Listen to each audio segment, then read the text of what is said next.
What's Up Business, a Corpodeco podcast dedicated especially to our entrepreneurs of Curaçao. With this podcast, we explore and share the history, challenges, and achievements of remarkable entrepreneurs. My name is Daniel Corson. Welcome to What's Up Business. We're here today with another episode on business and trending topics. This will be the 12th episode for season 1 of our podcast. We've gone through the process of starting a business together. We've also had conversations about different topics, different point of views, and different opinions with the main goal of inspiring you as an entrepreneur and individual. That's also the goal of this episode. In this episode, we will talk about blockchain, crypto, NFTs, and the Metaverse. These topics of the future are slowly becoming a reality where we have to start educating ourselves about them because they're going to change our lives. In this episode, local experts will tell you more about how you can be a part of it and what this means for Curaçao. The local experts who will share their knowledge with us today are Peter Kroll from BTC Curaçao, Andrew Kirchner from Colectivo, and Eunice Saintje from Eunice Saintje Innovator, a researcher and a creative thinker. Peter, Eunice, Andy, welcome. Hi. It's a great pleasure for me to have the three of you together, actually, for this 12th episode on some of the terminology which you said earlier. Might be new to some of them, but definitely not to you because this is what you do. This is your bread and butter nowadays, right? Yep. So it's great to have you. Peter, maybe you can tell us a little bit about you and how you came to be so involved with, let's call it 21st century technology, right? Sure. Thanks for having me. Well, my background is in software development. So I've been into technology from an early age as a teenager. And Bitcoin I found out about in 2011. And I read the Satoshi white paper, went on the forums, read everything I could, became obsessed. And in those early months, I invented something called the Bitcoin paper wallet. I created an open source project called bitaddress.org. And that's what I'm known for in this community. And if you fast forward to now, these days I'm the director of btccuraçao.com, which is an education platform for educating consumers and merchants about Bitcoin adoption. Awesome. Definitely one of the pros that we need to talk to today. Thank you. Eunice. Hi, thanks for the invite. Yes. Yes, I'm Eunice, and my name is just Eunice Saintje. So this is me. And what I do is, actually, I'm a researcher, but I'm also a lecturer at the University of Curaçao. I am obsessed as well with technology and innovation for some odd reason, but I enjoy it. My main focus is on consumer behavior and also the adoption of technology, especially, and why people accept it or not. Mm-hmm. That is one thing. And also, pretty much right now, the Metaverse is just amazing. Yeah. It's a complete different world, and there's a lot to be discussed and done. And even for researchers, it's still, let's say, a lot of new things, loose ends. So it's a brand new playground in every aspect. Nice. Last but not least, Andy, as you said before, the roles have inverted this time. So it's my turn to have you as a guest today in our podcast. Happy to have you. Thank you. And pleased to return the favor. It was a pleasure to have you on board. You're an impressive human being. So I love to have people like you around me. My name is Andrew, but my friends call me Andy Kirchner. So please call me Andy. I'm the ecosystem facilitator for Colectivo, a local Web3 development project, which is, I've been invited as an expert, but I immediately have to tone that down. I'm not an expert, I'm a student.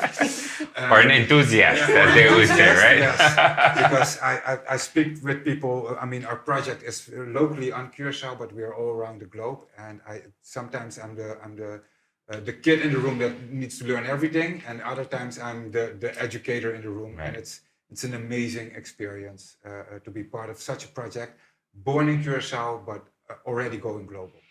So we heard about BTC Curaçao, but also about Colectivo, and I really hope that throughout the episode you'll be able to share a little bit more with us about these two great initiatives and organizations.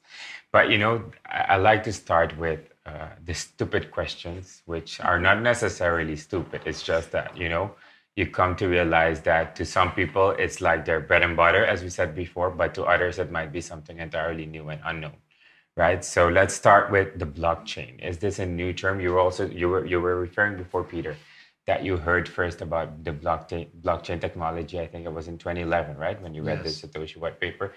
So that's when it first started. What can you tell us? I mean, since when are we talking about blockchain technology?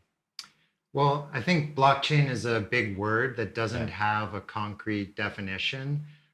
In the early days, we just thought of Bitcoin as a cryptocurrency or electronic cash. And I think when the banking community got wind of Bitcoin, they realized that they could do different things on separate blockchains. And that's kind of where that word blockchain came to prominence. But nowadays, as a kind of change of that term in the Bitcoin world, we think of Bitcoin as a time chain, and Bitcoin kind of distinguishes itself from the other blockchains because there's energy going into creating the blocks, and there's this special thing that Satoshi created, which was this difficulty adjustment, which meant if more computers joined the network, we would still have a new block of Bitcoins every 10 minutes on average. So you kind of put electricity into the blockchain, but you're also dividing time up into these even slices. Mm-hmm. Interesting, but right away quite complex, right? For an amateur or for someone who's new to it. How would you explain blockchain to an amateur or to your students, Eunice?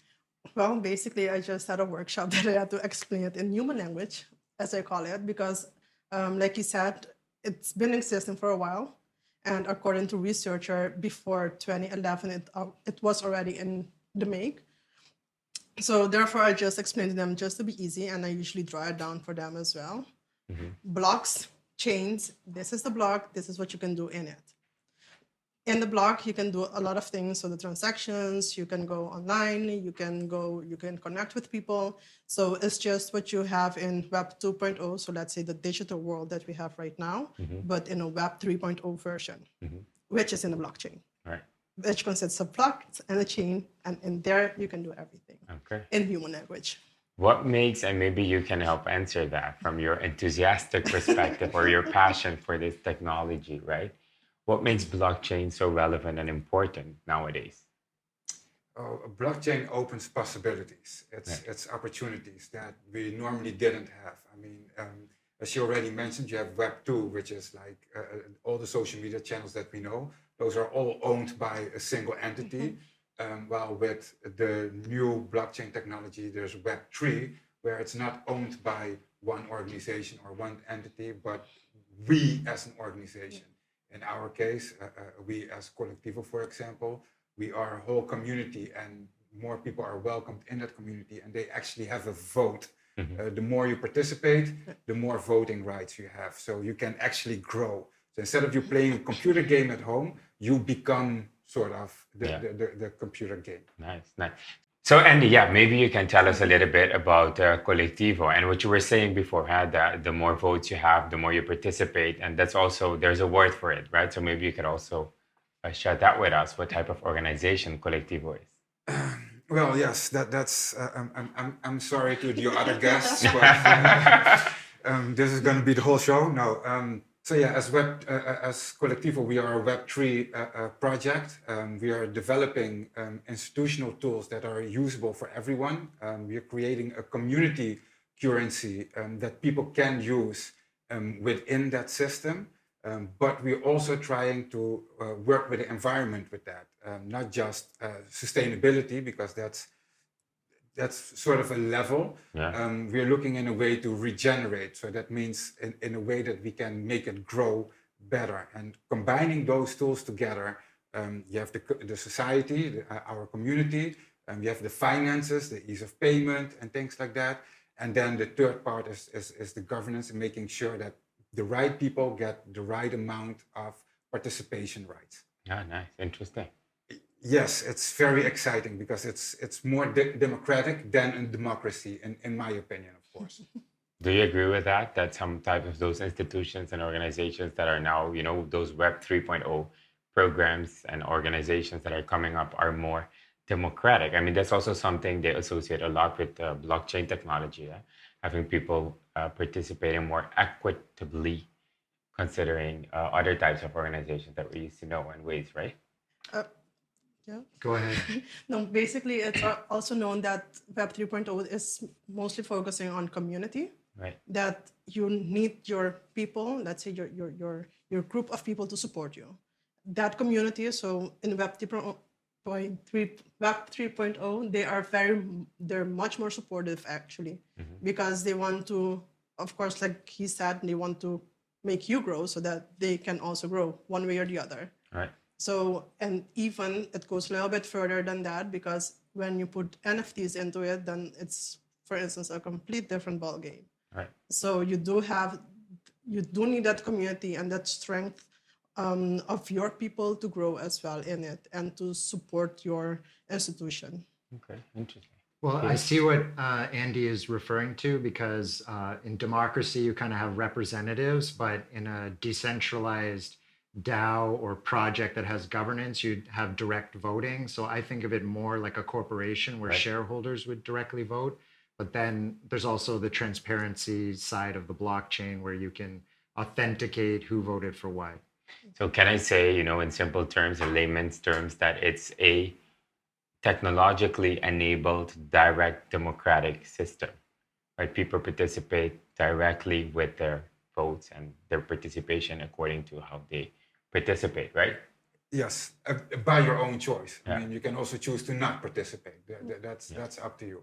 But the moment you participate, you actually have a right, you have a vote, and you can actually help create the change. Right. And that's for to have this pilot project on Curaçao, and which is going to go global. That's a unique opportunity. Cool, nice. So, I mean, we look forward to learning more about Colectivo. And now to BTC Curaçao. Can you tell us a little bit about BTC Curaçao, Peter? Yeah. Well, when COVID pandemic kind of hit Curaçao, Curaçao's economy wasn't really delivery focused or like online payment focused. Even today, it's credit cards to pay on a website for local products is not widely accepted. So it was kind of personally frustrating me that I couldn't like pay someone over WhatsApp. And with Bitcoin or the Lightning Network, you can pay someone over WhatsApp. They just send you a string of text, and then you copy paste that into your wallet, you pay them, and a few seconds later, they can recognize in their app that they've been paid. So this kind of would facilitate a delivery payment or some type of online checkout. And that kind of inspired me to create this BTC Curaçao project to draw attention to the places in Curaçao you could spend Bitcoin. Yeah. And in that early times, there was less than 10 businesses. The first one is a windsurfing school of Curaçao. They were the first company in Curaçao to accept Bitcoin. And we've done promotions. And from there, it's kind of spiraled. And businesses reach out to us, letting us know that they're accepting Bitcoin. And it's really this... we're promoting saving Bitcoin, but also spending Bitcoin, which is a little bit of a chicken and the egg problem, because until you have something saved up in your pocket, you're not going to spend it. And also with the way Bitcoin works, being that it has a limited supply of 21 million, when people first buy it and they just have a small amount, they want to save it and not spend it, which is natural. But over 5 or 10 or 15 years, there will be a pent up demand to spend it on the island of Curaçao. And then if we fast forward that vision, tourists can bring their Bitcoin here and join us in that economy once it really gets lubricated with the local demand. And how do you see that project growing ever since the pandemic? It's been growing pretty good. We're 70 plus businesses are accepting Bitcoin. And I'm estimating that there's maybe 2,500 people in Curaçao that are saving Bitcoin based on our Facebook following. Nice, interesting. So we've been talking about Bitcoin, blockchain, using all those terms interchangeably, but there's a difference between the two. One is not the same. And maybe you can tell our audience a little bit about the difference between Bitcoin and blockchain, and also tell us a little bit about the other types of blockchain that may be less familiar to people. You want to go first, Denise, or maybe Peter? Well, the first comment I would make is, there's kind of two big blockchains, Bitcoin and Ethereum out there, and everything is kind of a distant third or distant 100th place type of thing. And when I think of these two kind of successful projects, I think Bitcoin solved the double spending problem, which means how do you pay someone on the internet without someone being in the middle, like a bank or Visa and MasterCard? And then Ethereum has its own token and maybe kind of resembles money, but I think more fundamentally, it's actually solving this thing called the order book problem. And that's really about if you want to trade one token to another, you can't really do that directly on the Bitcoin blockchain.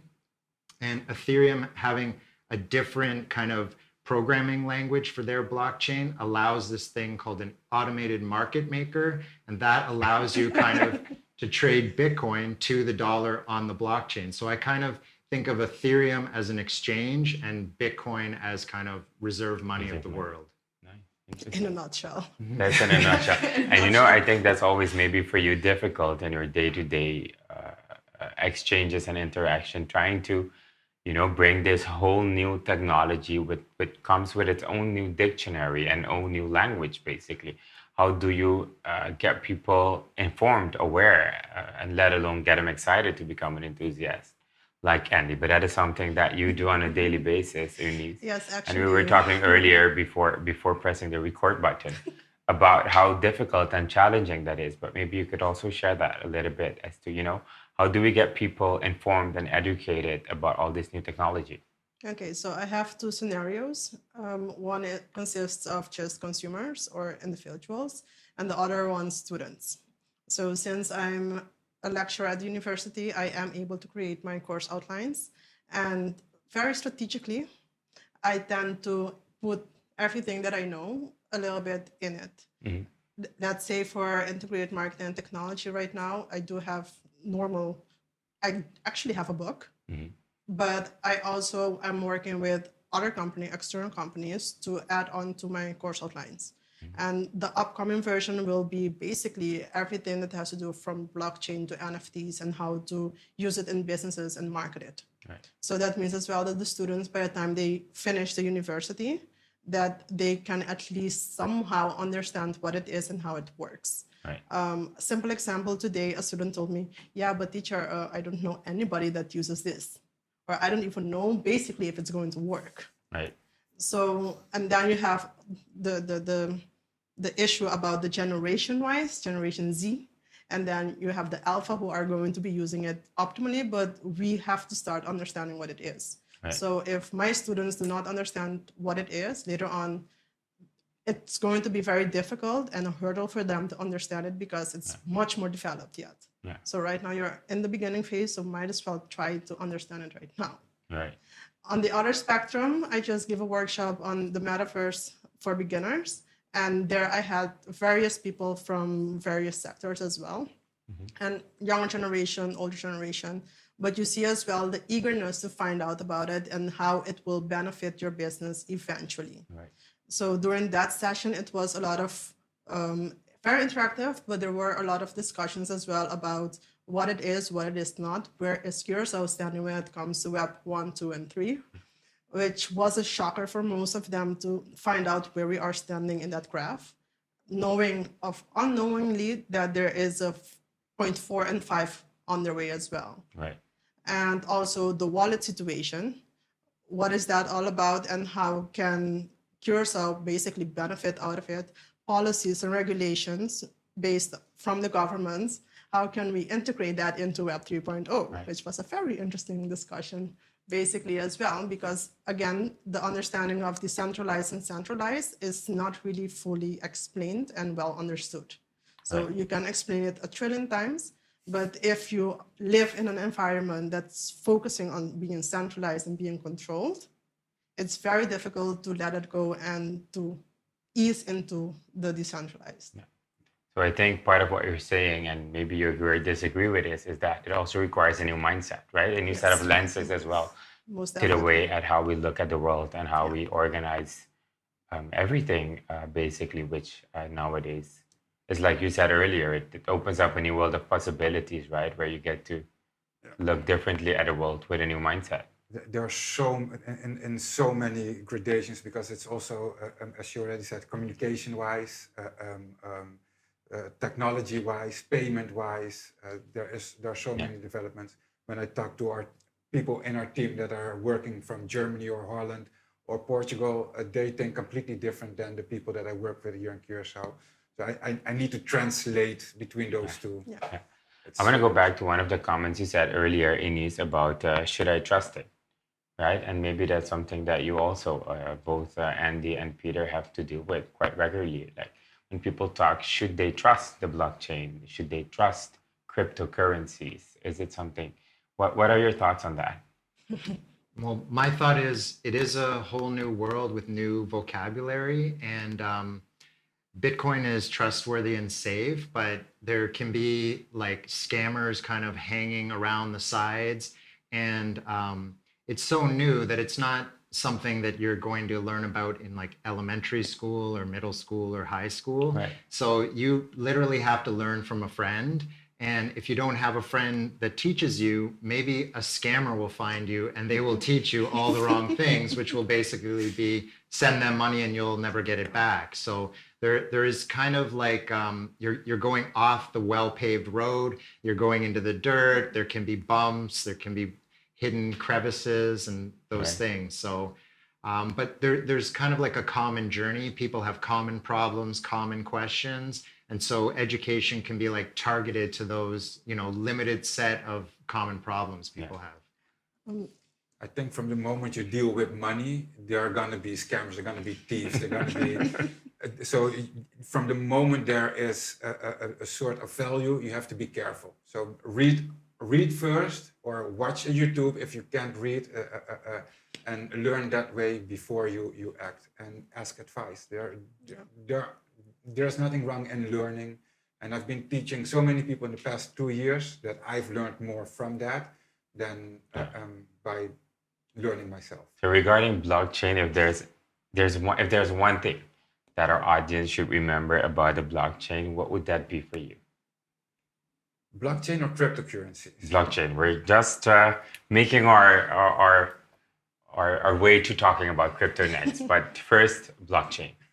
It's an incredible opportunity for the future. Start reading on it so you will understand it a little bit. But this is going to be your notary, or this can be your notary. It can be your lawyer for the future. It can save you a lot of money. Right. Okay. Anything to add to that?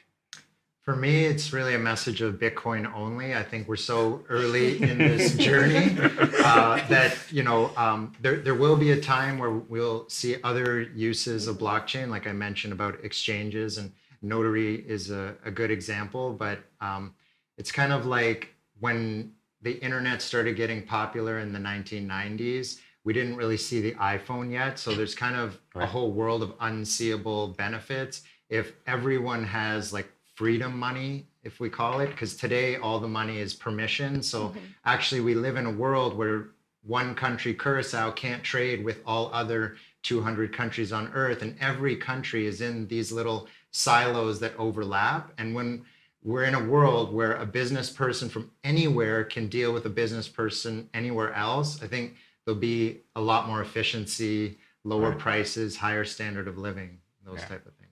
Interesting. Nice. May I add on? I would say if you trust social media, trust me, you can trust blockchain as well. That's a good one. Because the things that are happening on social media, and let's be honest, we really had to get used to social media and everything, and the adoption, it took like a while. So, if you can trust social media right now with every single detail of you scattering all over the web through Meta and Instagram, because Google even, trust me, you can trust blockchain as well, eventually. Interesting. I never thought of it that way, right? So let's now go into crypto, as you were saying. What is cryptocurrency? Let's start with that simple question. Well, I don't think cryptocurrency is really different from blockchain. Cryptocurrency is the why the blockchain was used to create a cryptocurrency. But we kind of draw a distinction now because we do have like the US dollar on the blockchain. and some people call that a cryptocurrency, but more accurately, it's called a stable coin. And then there are these like governance tokens, which Andy was talking about. And is that a cryptocurrency? Is it a share in a common enterprise? So I think maybe exactly what these terms mean is less important than like what you can do with them. Yeah. And I think we're always, even to say is Bitcoin a currency or a commodity, I think it's like the wrong line Right. of thinking that is happening globally because we're used to kind of putting things in boxes we're familiar with. Yeah, and these boxes are entirely new, and there's no need to, start Yeah. putting labels on things that we don't even know yet how we're going to apply all of them, right? This technology. Okay, interesting. So, what type of, you were saying before, like, the US dollar, there's now on a blockchain, which would be more accurately called a stable coin. You also have some different types, other forms of stable coins that you also have other types of these currencies, cryptocurrencies. Can you give us some more examples of these?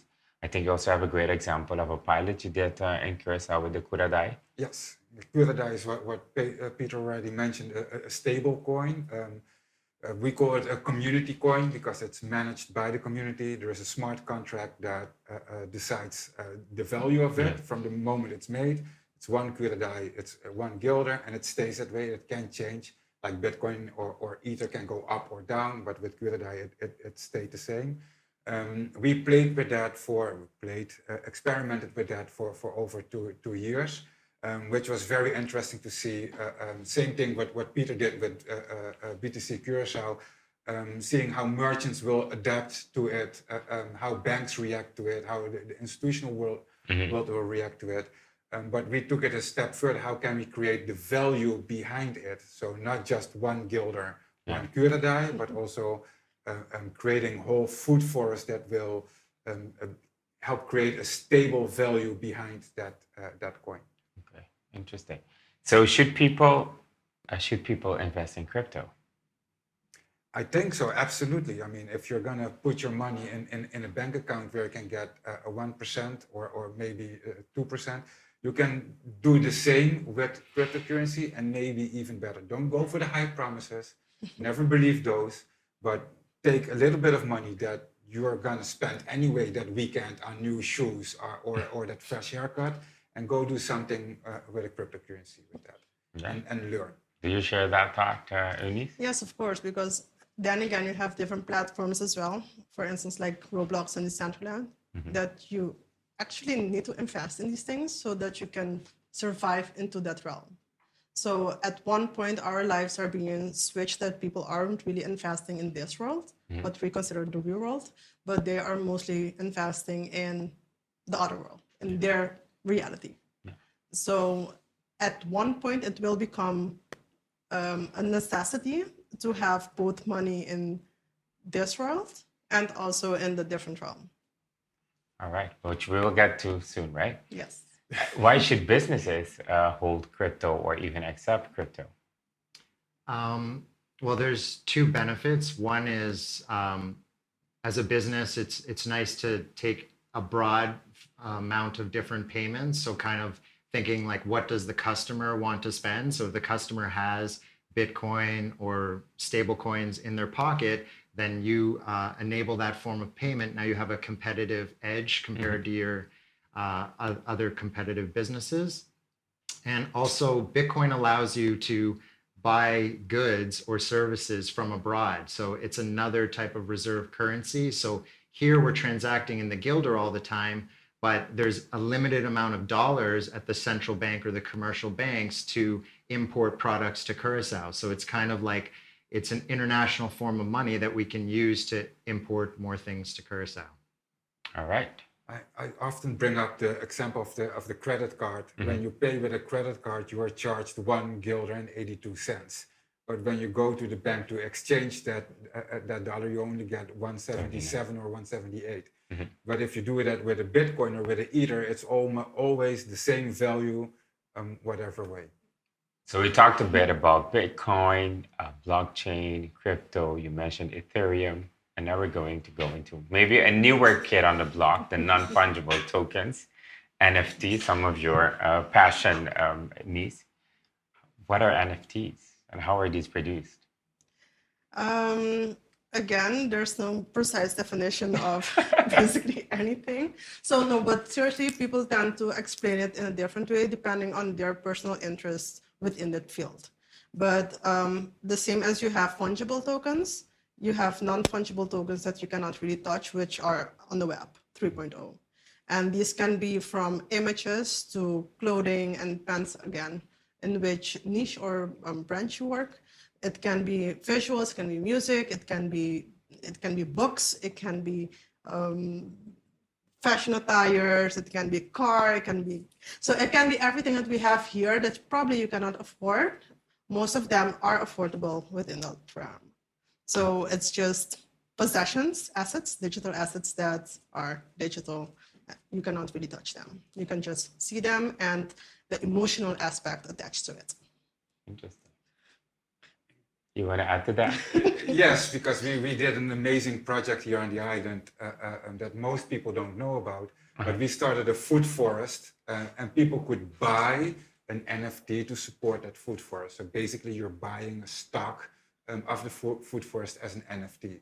So it has a lot, there are endless possibilities. As she said, like there are many people, it's mostly known for artwork and things like that. Right. But there is so much more value behind it that we can do with it in the future. And what we did with the food forest, that people could buy the NFT and with that support the food forest, we're going to expand that even more on the island. And the nicest example was that someone said, I'd rather buy an NFT token from a food forest on Curaçao than I buy an Amazon stock. And that's like a big win. That's right. But can we also say that, the earliest forms of NFTs would be like what we used to buy when we play e-games online?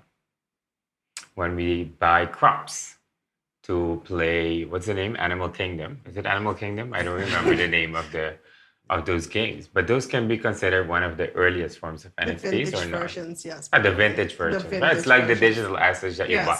Obviously not with any real money, right? But yes. It was the experimentation that led to maybe indeed. Why are they so hype? Why is it such a hype right now, NFTs? People have it in their own hands. They can create whatever they want. They can sell it. They can earn money with it. And there is no middleman there. There is a platform that you have to use, but that's it. You can choose whether you. It's not like an institution where there is a board of directors that decides what happens. This is really a community aspect again. Yeah. I would give a different answer, which is related to like insider trading. So in 2017, we kind of saw the ERC20, which is like tokens on the Ethereum blockchain used to like raise money. And a year or so later, the enforcement agency in America that's in charge of stock exchanges started suing all these companies that raised money without registering. So that kind of put a damper on that activity. And then we saw this kind of DeFi ecosystem. And there was this thing called yield farming, which was another way to kind of create a token but benefit insiders. And then a segment of like the NFT space involves insider trading. So because non-fungible tokens are not actually stocks in a company, it's like this NFT represents this graphic or this image, then one person can create it, set the price at like $100,000 and get a friend to buy it for $100,000 and then another friend for $200,000 and then like searching for the greater fool to buy it for $1 million. And this is kind of not policed today on the internet or by US regulators. And so that's kind of how I see why there's hype to something that maybe there's a real kind of thing underneath, but that it's overhyped because of this insider trading angle. So can anyone create NFTs and trade them? And how would I go about it if I were interested in doing NFTs? Yes, basically there are different ways. For instance, you can create tickets. So if you have an event, you can create a ticket online And then there are various platforms that you can create. People are even creating platforms to be able to create NFTs. So you can create an NFT for your event just by uploading maybe an image of like the poster and then label it as NFTs. You can actually upload your artwork, because mostly right now, or it started a little bit, going back to the hype, it started with the creative industry, that they noticed that people are not really taking them seriously and there's always the middleman. So they try to eliminate that. So then put your items up there. So load up your MP3 music file, and then basically you have your NFT. So then I can buy it, and then if I sell it to you, then I will still get something out of it no matter what. So it has become, let's say, the creative platform as well for people. And now eventually artists and like celebrities are even pushing their thoughts and creativity in it to also create revenue out of it. For instance, Snoop Dogg, even. So interesting. Do you hold NFTs? I have a few ones, a few that I received as a gift, as a thank you for things that I did. One I created myself just to know how to do it. It's not worth anything. So, I'm not so much interested in that market as much, but I do think it's very important if I see how the younger generation are working with it. I'm so proud of some of these that the parents are like, yeah, he's the whole day behind the computer. And now a year later, they see why he was so much behind the computer. And he's already making almost the same as his parents at 16 years old. Yeah. I'm not saying that every kid should do it, but it is a possibility. And again, I love possibilities. Right. Do you hold any NFTs? I don't hold any NFTs, but in theory, I'm not against it. For me, what's interesting about NFTs is the charity aspect of things, and also where it intersects with social media. Mm-hmm. So before Bitcoin, I've been donating to this charity called Friends of Bonobos. Bonobos are our ape ancestor. We're equally close to them as we are to chimpanzees, and they only live in the DR Congo, and very few people are even aware of them. And one of the biggest NFTs in the market these days is like the Bored Apes Yacht Club. So ape-based charities have kind of been benefiting from some of this hype and those things. And there's opportunity where an artist can create a graphic and say the proceeds go to this charity or another charity. And I think these days, when someone donates to charity, there isn't a proper way to flex that you made that donation. So maybe previous generations were, when you give to charity, you should be anonymous, you should be humble about it. But if you look at Instagram culture or Twitter culture, people want to flex with everything they're doing. And I think there can be like a win-win where the person is able to brag that they donated to charity, and the charity is able to receive money, and the NFT is kind of what is your receipt of proof that like you did this good for the world. Right. Yeah. That's a very nice way to put it. Mm-hmm. Also using NFTs for charities, right? Yeah. We will also be using that within Collectivo, that people can earn badges that will be NFTs. So by participating within Collectivo, you might earn NFT in the future. Nice. Yeah. Very nice applications of all this new technology. And you were talking earlier, Ernice, about using NFTs in this new realm. And I think one of what you're talking about is the Metaverse. Yes. What is the Metaverse? A different world, actually. More than one world, to be honest. We're living in what we call a reality, but out there are different other worlds being created based on people's imagination and what they think the world should look like. And then you as the guest or the gamer can join the community and be in one of those verses as well. Okay. So there's not one metaverse, but metaverse is just various verses, different universe. Yeah. How can people imagine it if they haven't ever heard of it? You go online. I mean, you have your tablet. You can just go in your metaverse right now and just leave us here, and you'll be gone. The good thing is that what you see is that some of the introverts become outroverts because they can be in the metaverse. Not always sure if that's the good way to go, but at least again, it's an opportunity to see how things can change. Well, I think of it like a video game. Like you're in Minecraft, but you can actually own things that are NFTs and trade them with people. And then if you link in the hype of all this, what is called JPEG mania, people spending so much money for images, well, you could actually enforce those rights inside the metaverse. If there's an art gallery there or on the side of Times Square in the metaverse, you know, that can be theoretically in the future valuable real estate to display your NFT. So as I was reading the other day that someone was suggesting that, you know, now our physical identity is very important to us. But somewhere down the line, not too far from now, our virtual identity is going to be much more important than our physical identity. Do you agree with that statement? And it's partially because of the metaverse and how it can grow and expand. I sort of hope that I won't experience that day. I'm all for the blockchain and cryptocurrency, but that part just goes a little bit too far, but maybe that's because of the gray hair.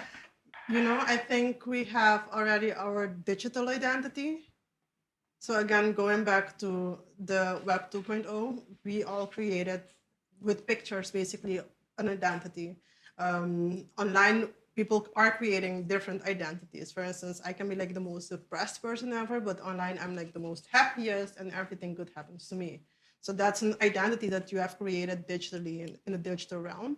And then, and even in Second Life as well. So I guess you all are acquainted to digital of Second Life. Yeah. There is a documentary and I cannot find it anymore on YouTube, but people were falling in love in there. But once they met outside of it, it was, I don't know you.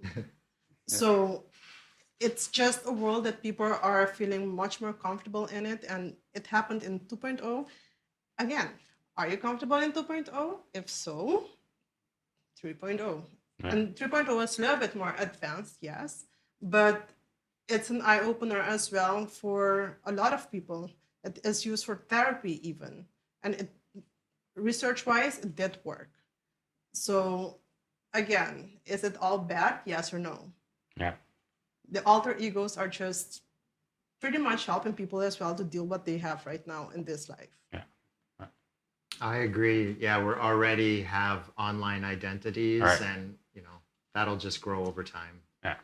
And I think, you know, with any new technology, you get to enjoy all the best and all the opportunities that it brings. We also take all the bad examples and all the bad experiences and all the bad practices, right? Like you said before.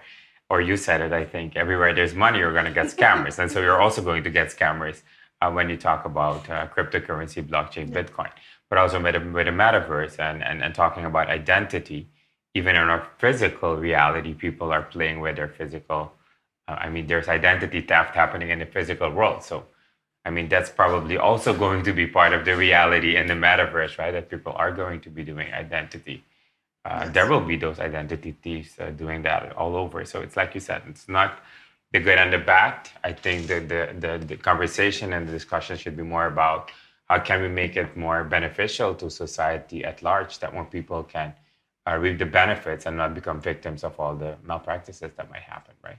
There's also a leveling of the playing field with digital identity, because when we talk about physical identity, we're maybe talking about recognizing people's faces, but also like our government issued cards. And there's many people on Earth that don't have a birth certificate. So if you kind of look at how the system works, it starts with like an attestation of birth. And if you weren't gifted that birth certificate by the people around you, you were completely actually out of the system. You couldn't go to school, you couldn't cross borders.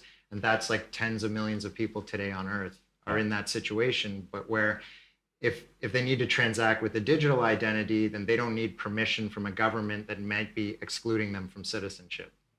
It's a very good example indeed. But the thing, go ahead. But the thing is as well, the metaverse is very, or it's inclusive or exclusive.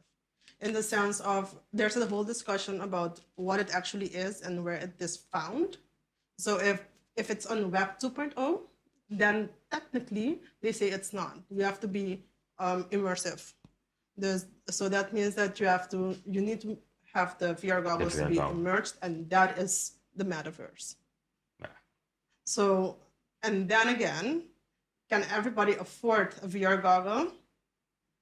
I mean, if you have an iPhone or a Samsung or something that costs, like, let's say, $1,000, yes, you can afford a VR goggle. But usually you do not see it like that because the device is not really user-friendly.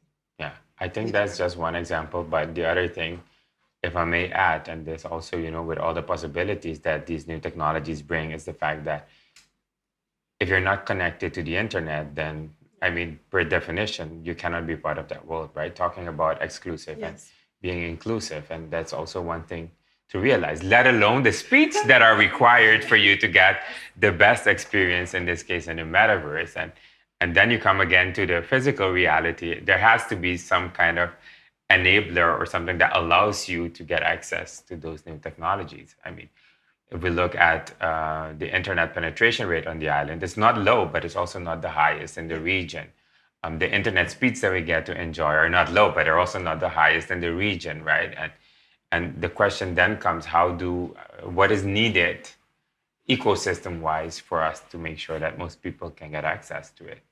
I've specifically run into that problem. So if you're trying to spend Bitcoin physically at retail locations, then typically you would need data internet if the merchant is not providing you free Wi-Fi, and many people don't have a data internet. And also some of the schools in Curaçao, they don't have Wi-Fi in the classroom. My wife has led a project where now one middle school and one high school, we were able to donate money that was able to purchase equipment and cables that turned Wi-Fi on in all those classrooms in those schools. And it's kind of like, if the generation coming up is not given this ubiquitous access to the internet, then Bitcoin is a meaningless thing for them. Like, Bitcoin sits on the internet, so we have to get everyone the internet, that's for sure. That's when we talk, internet really becoming a basic need, right? Yes. But but that's the thing as well, because it's a snowball effect. So we had 1.0, 2.0, 3.0, but we still need the 2.0 optimally and the 1.0 working optimally. So by the time we reach 4.0... So are you talking about infrastructure? Infrastructure as well, yes. Yeah. But also rules and regulation, because, for instance, our regulations here, media-wise, is not really in place. Digital-wise, either. So can you give an example of that? As I heard from a person from the government, because I was searching a little bit more about the privacy law, especially when it comes to media, we do not really have them, or they're very, very, very dated. Yeah. So that means as well that if I do something on social media here on the island, I'm not sure which law they're going to use, because we do not have digital media law in place. Yeah. So there's a difference as well between the traditional one. There's a difference between the digital one, and then you have the immersive and advanced technology one.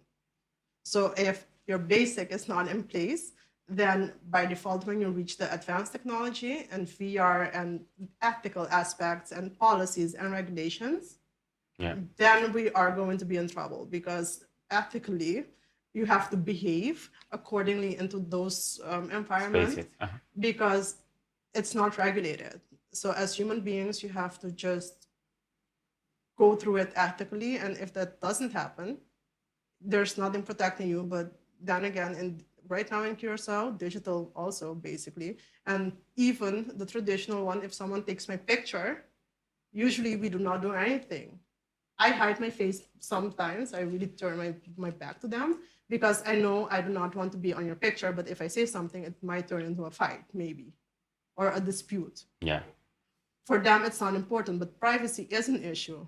All right. And it's very important, especially when it comes to these environments as well. Yeah. Interesting. So we're talking again about the centralized systems that need to put their rules and their regulations in place for us to participate in a decentralized world, right? That's kind of paradoxical. We can't avoid the centralized world. We're creating a decentralized world, decentralized organization, but you will always be confronted with that centralized world. Yeah.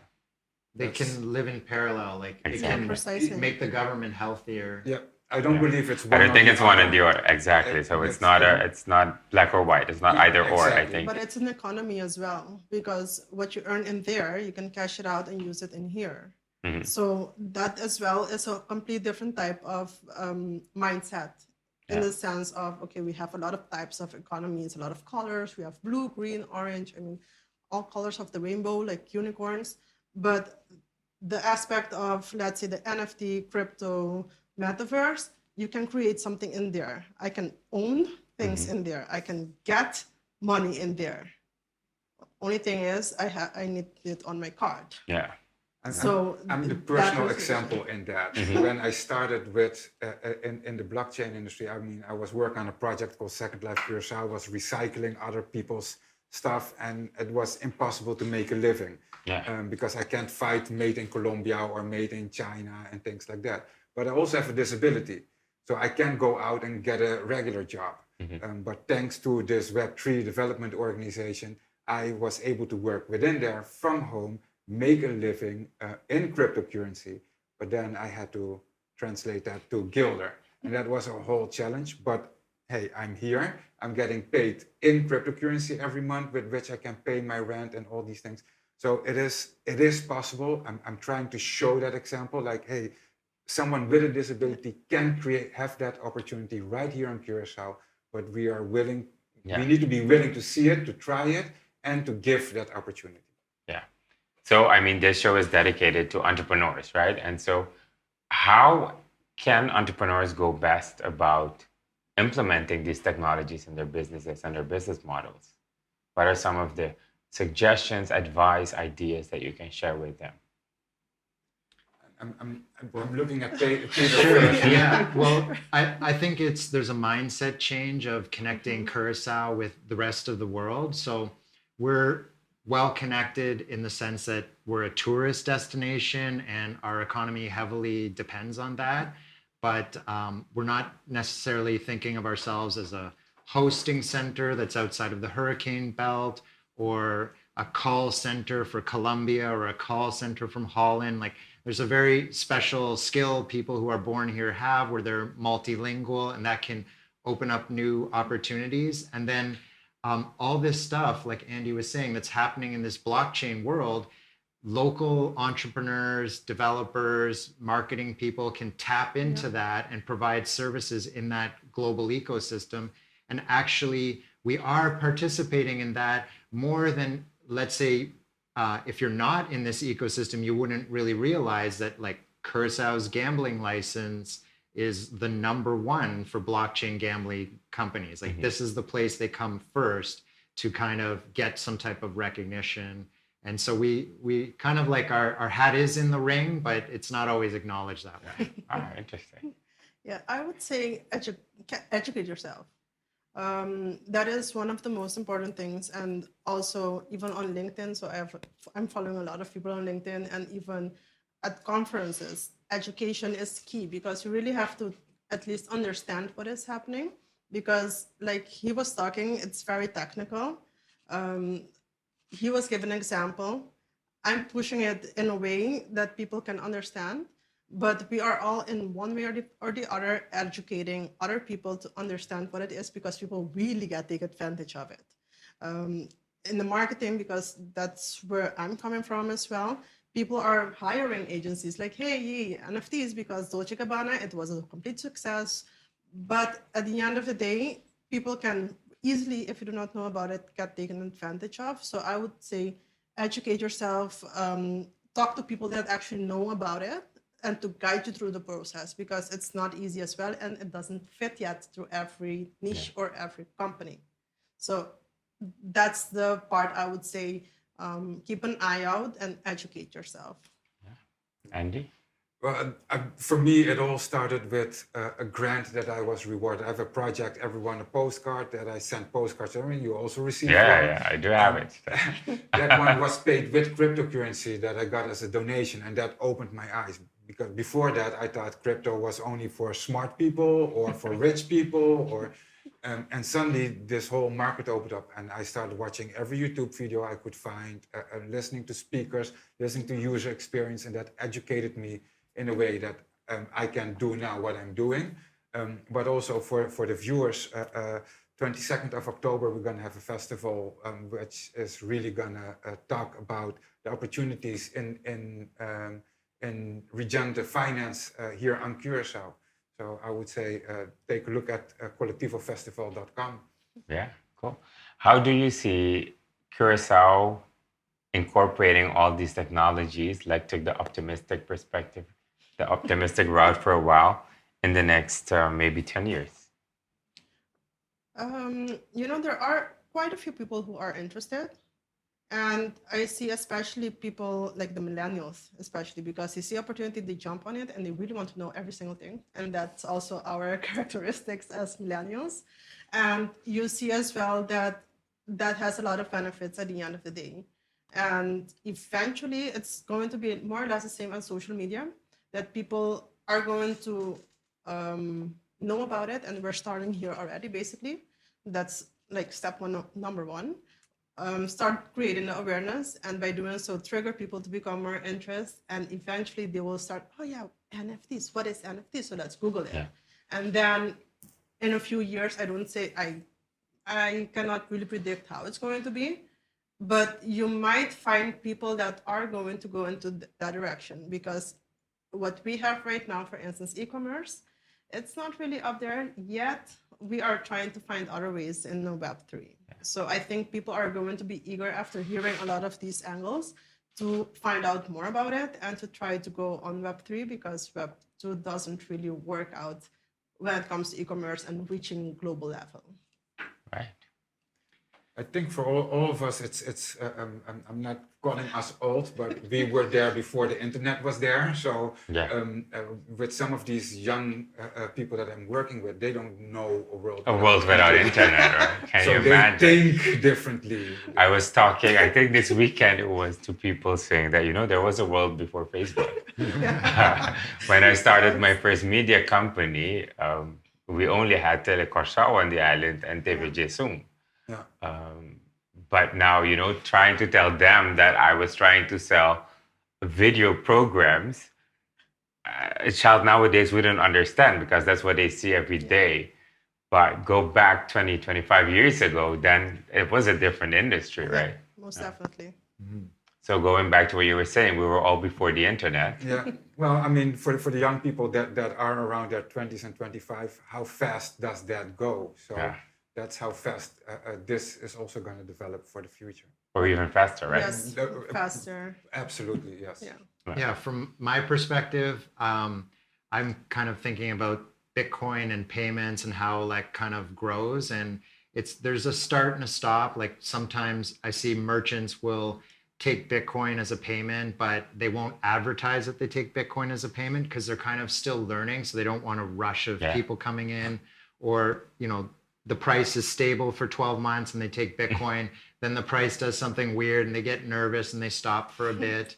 And I think we're in a key place to perform this experiment. That's really what I think of it as. And partly what inspired me was a Dutch city named Arnhem. They were in 2014 trying to get merchants to adopt Bitcoin as everyday payment. And we kind of seen that Arnhem experiment repeated in different places. Yeah. So there was this Bitcoin beach in El Salvador, and then that became a national law.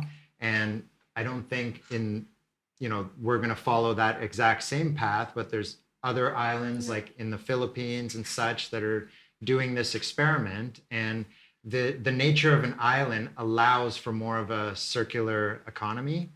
And that gives us a unique opportunity to try to spread Bitcoin, in a confined space. Interesting. So thank you very much for sharing this. And I think it's a bit unfortunate that we reached the end of our 12th episode. To me, it was definitely an interesting one from which I always keep learning. Even if I read the books, you never learn too much, right?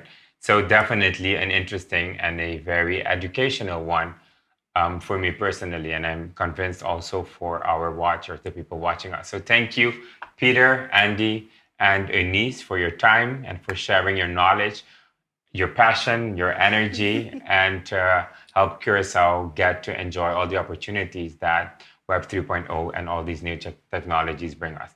Of course, I would invite all of you to be part of our Facebook community group, Empresarionan de Curaçao, and feel free to share your thoughts about this episode with other members, and let's continue exchanging knowledge with one another.